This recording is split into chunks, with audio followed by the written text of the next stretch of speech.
Hey guys, this is Greg Denning, and you are in the School of Awesome Sauce, where I share with you amazing stories and strategies to help you live an extraordinary life. Hey, good morning, my friends. I always say this, just good morning, good evening, good afternoon, good wherever you are, right? Just another great day to be alive. I love this. I love life. Love life. I've been having such a fun time. Today I fly out to San Francisco. From San Francisco we go to Seoul, Korea. And then from Korea we go over and we're going to spend a couple weeks in Mongolia. And whoa, you guys, I'm going to have some stories to share from this trip. It's going to be so amazing. We're going to ride these Mongol horses out in the steppe and ride camels in the mini Gobi desert and, stay in the gurs. It's like a yurt. We call it a yurt, but it's a gur. And just see the tradition, the culture, and they're going to the Nadam festival. And, I'm so excited. You get into the culture and the physical challenges and the beauty and the wonder of nations and traditions and everything that comes with it, like getting into a new place and a new land. Oh man, I'm so excited. And then on the way home we stop in Beijing and we're gonna go see the Great Wall and the Forbidden City. So, holy guacamole, I'm excited.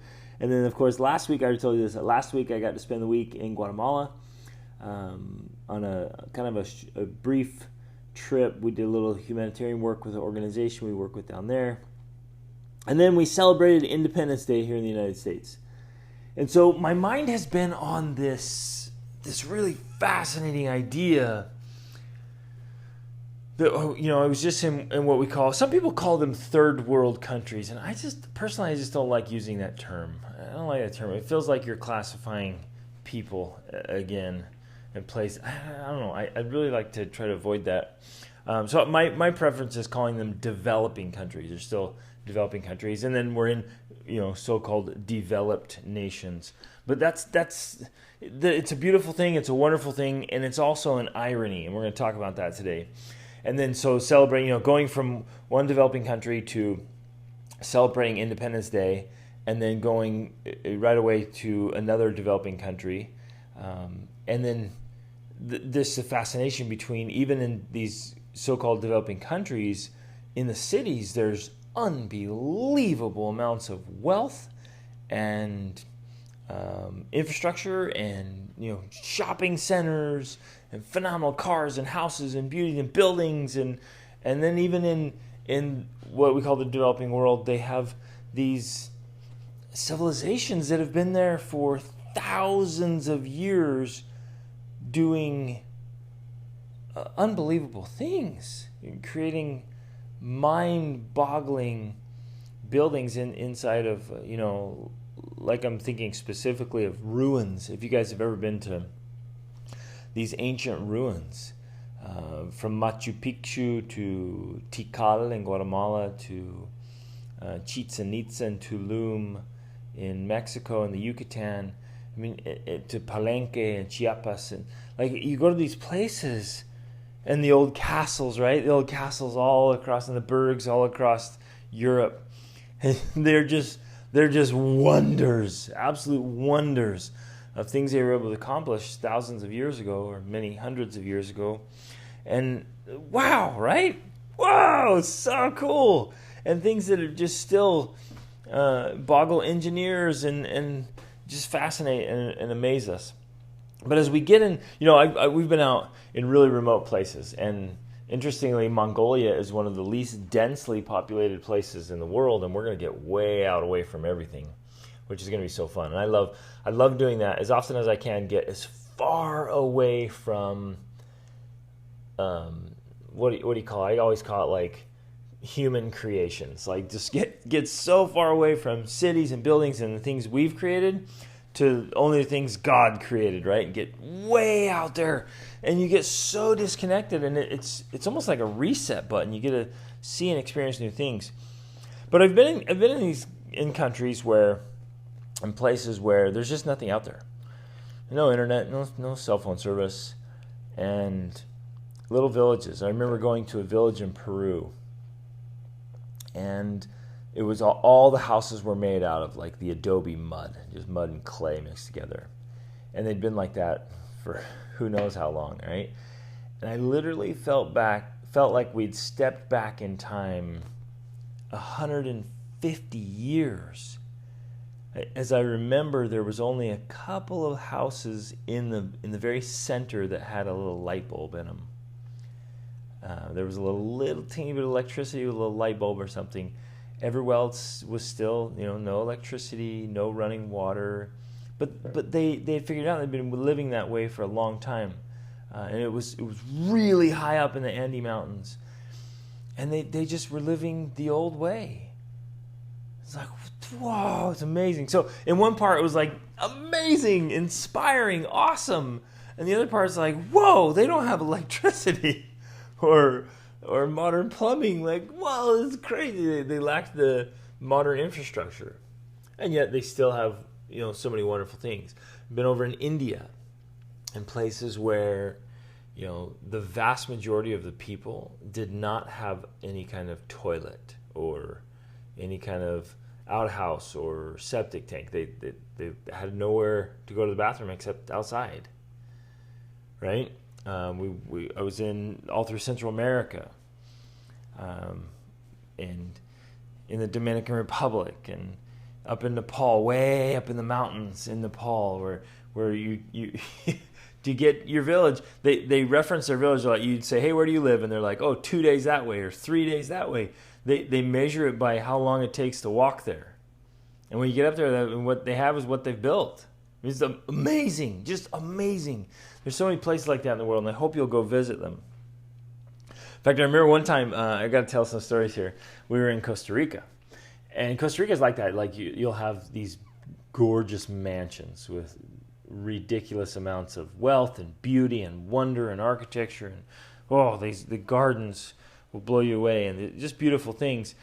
And then you go out to these little villages way out that just have almost nothing, and then the people are living in little huts. The same was true in Nicaragua. We had some neighbor friends, just the simplest, just wonderful, generous, good people. Oh, such good people. People that I admire and want to be more like. Living on dirt floors in a little tin shack, and each morning they just go out and fish. And if they catch something that day, that's what they have to eat. And if they had a good day, they would come share with us. And it was so humbling and so amazing. Oh, so amazing. And that's where we got to release. We went out to this reserve right there and released baby sea turtles as they were just hatching. They had this preservation area, and we got to go just release them and watch them like go out into the ocean. Oh man, it was awesome! It was so awesome. And then another time in Costa Rica, we drove. We had a friend who works for. He's a biologist, works for the Nature Conservancy, and he's like, "Man, we got to go to this place. It's in primary forest." And I was like, "What is primary forest?"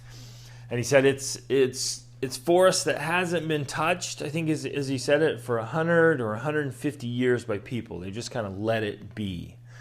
And so we got into this area, and he says, we have to hike in. It takes a lot of time. It's hot. It's humid.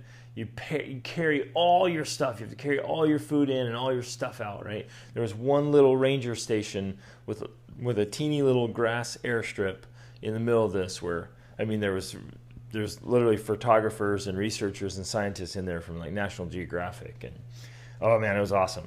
So we walk in there, and he says you have to cross the rivers at low tide, because at high tide the rivers, the mouth of the rivers, get filled with bull sharks who come in from the ocean, and crocodiles, and they just are warring and they're eating. So he's like, you don't want to cross at high tide.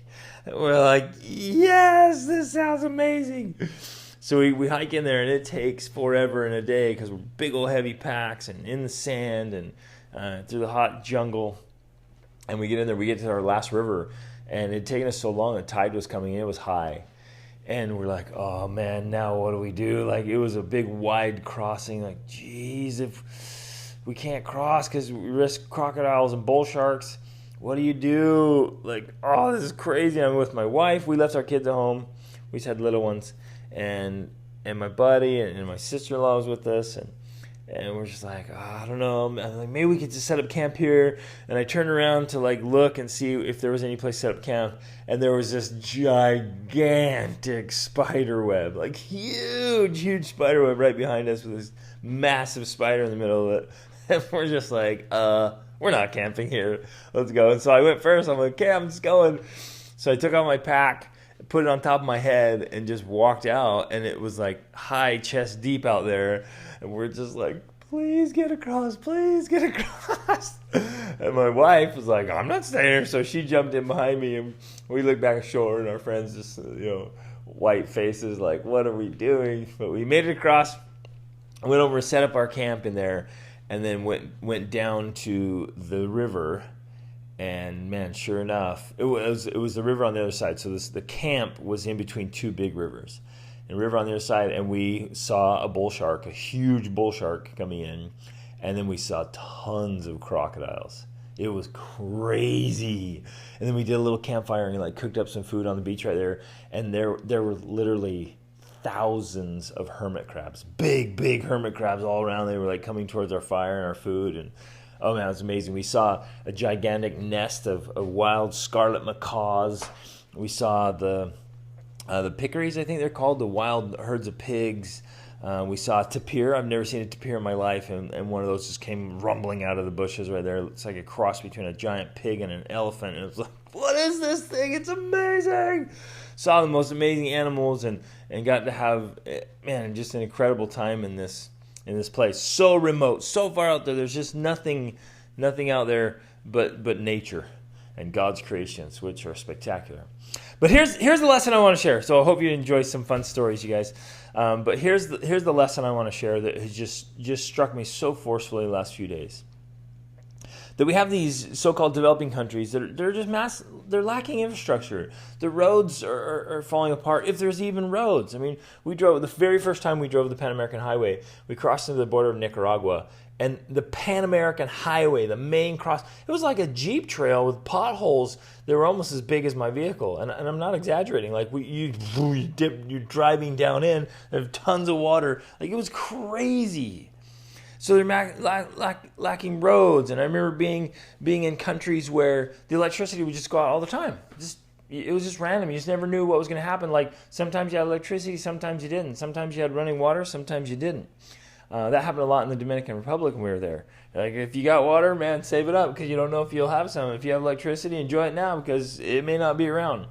And, internet was, right? Cell service and internet come and go. And there's still even in Guatemala, some of the places just have this spotty, sketchy internet that's so slow. And now we're all used to this fast internet. Well, for example, like, and this is ironic, in Alaska, the internet is terrible. And in remote, we lived in England. We're out on the moor, out in this little cottage, and the internet was terrible. And, out in Guatemala or Costa Rica, I mean, you have maybe 1 or 2 megabytes. And then you contrast that to when we were staying in Strasbourg, France, where we literally had 150 megs down and 150 megs up, like double. Like, it was legit awesome. Everybody in the house could get on the device and download a movie at the same time. It was so awesome. And so we have these just contrasts of infrastructure. And then we're celebrating Independence Day, right? We're having freedoms and liberties, and we're celebrating all the awesome and wonderful things we enjoy and have. And then I'm going back to another country where it's super remote, going out in the middle of nowhere. And the idea just struck me, like, how wonderful it is to have infrastructure, to have systems and processes and things built out in a thoughtful way and they function. They work properly and efficiently and effectively, and to be free. But then I just had this aha moment. It just struck me. Like, whoa, wait a minute. Our lives are just the same. Some of us are like developing countries, while others of us are like fully developed countries. Some of us lack infrastructure in our lives. We lack planning and thoughtfulness. We lack efficiency and effectiveness. We haven't got our thoughts organized. Our emotions are out of control. They're like a horrible road system or electrical system where you're just sitting there and any breeze of wind or rain or anything, there's just power goes out. And the same happens to you and me emotionally. Just random moments and power just goes out. Boom! Or we're rolling along and somebody says something or somebody does something or a memory comes up and bam! We have an electrical explosion in our emotions. Because we're underdeveloped.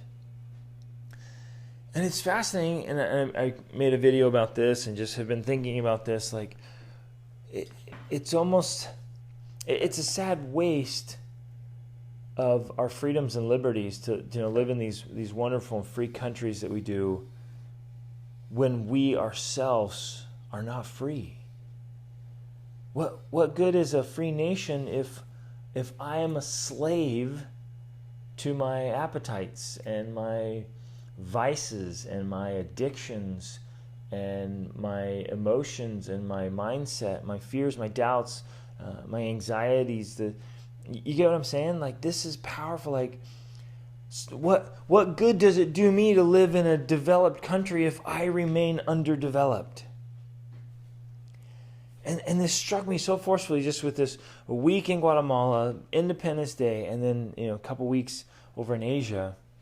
Like, we've got to do the same with our lives. And then we're going to China, communism, like, and how many of us maybe even are like a communist country? And bam, just the imagery, the comparison there just struck me so forcefully. Like, what are we doing? And so that each of us, myself included, can look at our lives and say, wait a minute, where am I a little unorganized here or unplanned? Where have I not been very thoughtful, very prepared? And it's not all or nothing, luckily. It's not all or nothing. Some of us are very organized and on top of it physically, maybe, and then totally unorganized and underdeveloped emotionally or mentally. Or maybe some of us, we're just on it spiritually, but we are a totally developing country socially, right? Or maybe we're communists socially because we don't interact with people and we don't like talking to people. And no outside interaction at all, ever. We don't allow those things. Right, and so that might be the case in our families. It might be the case in our work, in our education, in our community, in our churches, in whatever we're participating in. That part of our life might be really underdeveloped. And here's the irony. We might go on a trip to some country and be like, oh, this is despicable. They don't have a garbage system. They don't obey traffic rules. There's 5 cars packed into 2 lanes here. They just do whatever. This is crazy. They don't have good internet. They don't have good drinking water. Blah blah. And we could easily get all upset and all bent out of shape. And ironically, could be manifesting our own underdeveloped emotional system, our own underdeveloped mindset, our own underdeveloped social skills, our own underdeveloped planning system in our lives. And we are very much often like that underdeveloped country. So my invitation today and this insight for me was, wow, where do I need to have more planning, more structure, more thoughtfulness? And man, believe me, I've got tons of areas where I need to step it up and do better, to be more strategic, more thorough, more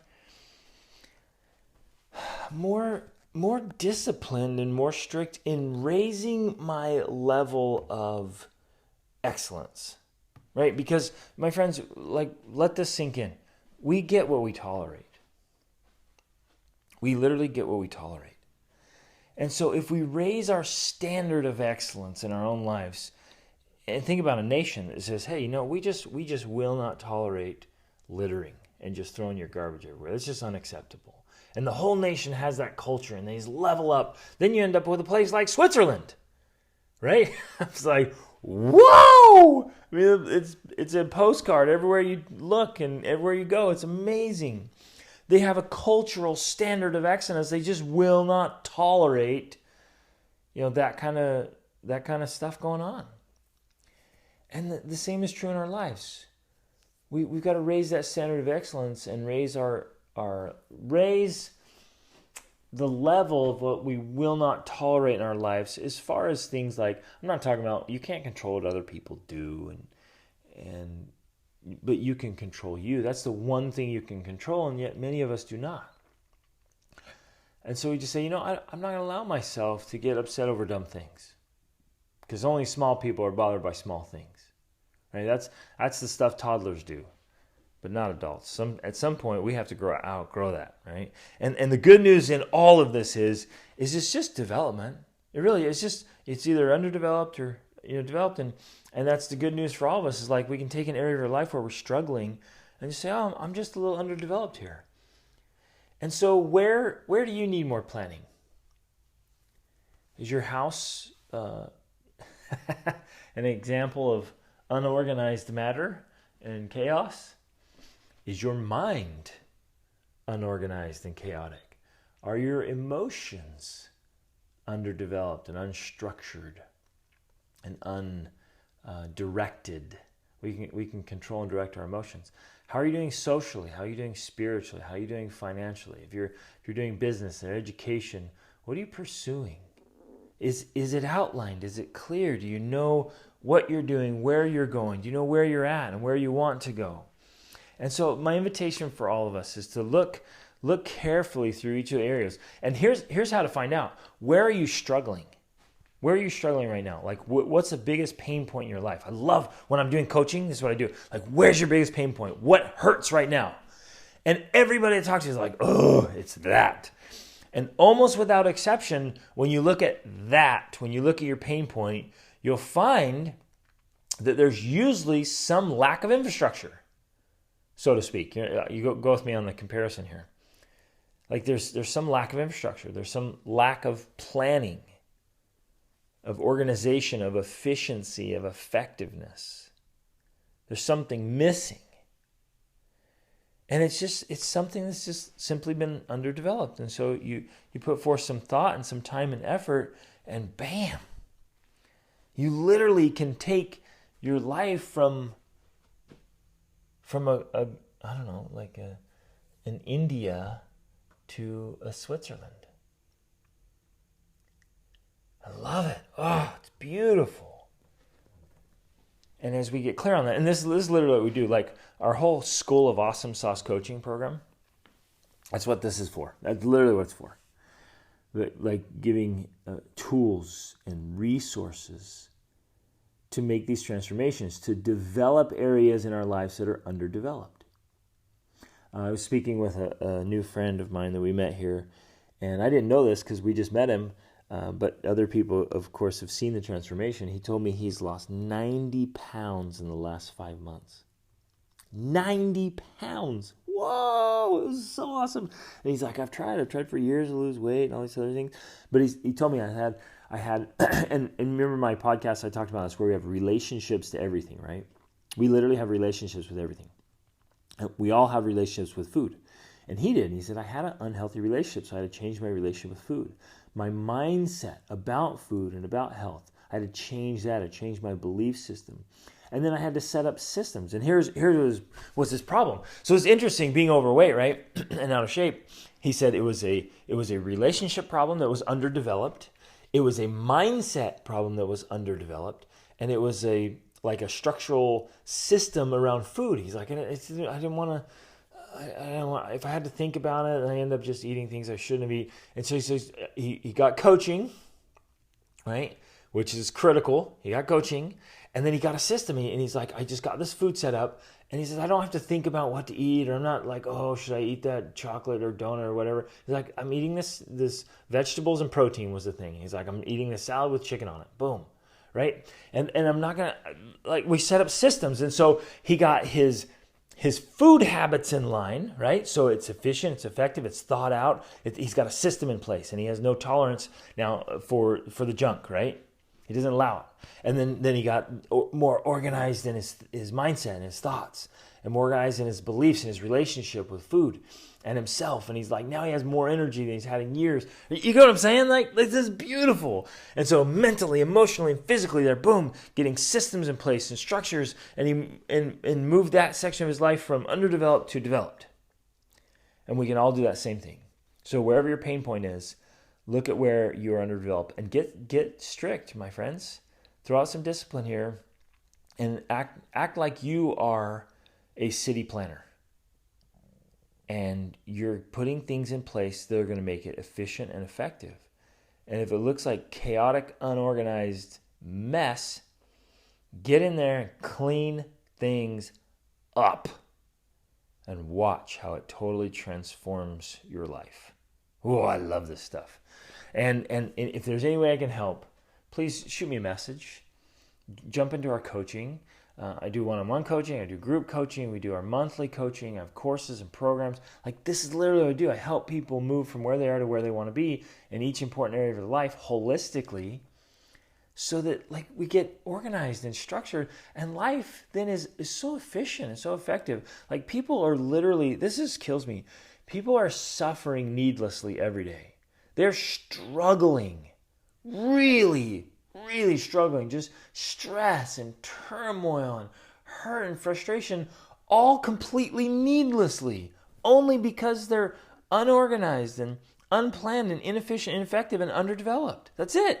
That's the only thing in between being where you are and where you want to be, is getting that development in place. And that's like my life's work. I love it. I love doing this and helping people set that up. So if I can help in any way, please let me know. Shoot me a message. Ask your questions. Get engaged. Invest in yourself. Right? Take that step. Throw down the money. Put in the time and effort. Set aside the things that are distracting you and get to that level where you want to be. Because when you do that, oh baby, life is amazing. And there's so much less turmoil and struggle and suffering. Like, parenting is so much easier, so much more enjoyable. Marriage is exciting and fun and romantic, and it's just pleasant and wonderful, instead of this just grind of it's so hard and so much disagreement and fighting and struggle. And it doesn't have to be any of that, right? And getting along with other people can be so fun and rewarding. Okay, this one's crazy. You can even enjoy difficult people when you level up your skill set and your development. So, literally, when I say, every time I end it, I say awesome is always an option. It is. In every circumstance, every condition, every part of your life, you can be developed or underdeveloped. And you can be awesome, because option is always an option, or you can be struggle and suffer and miserable, right? We can make these massive transformations. So get in the game, my friends. Get in the game, because truly awesome is always an option. Reach upward.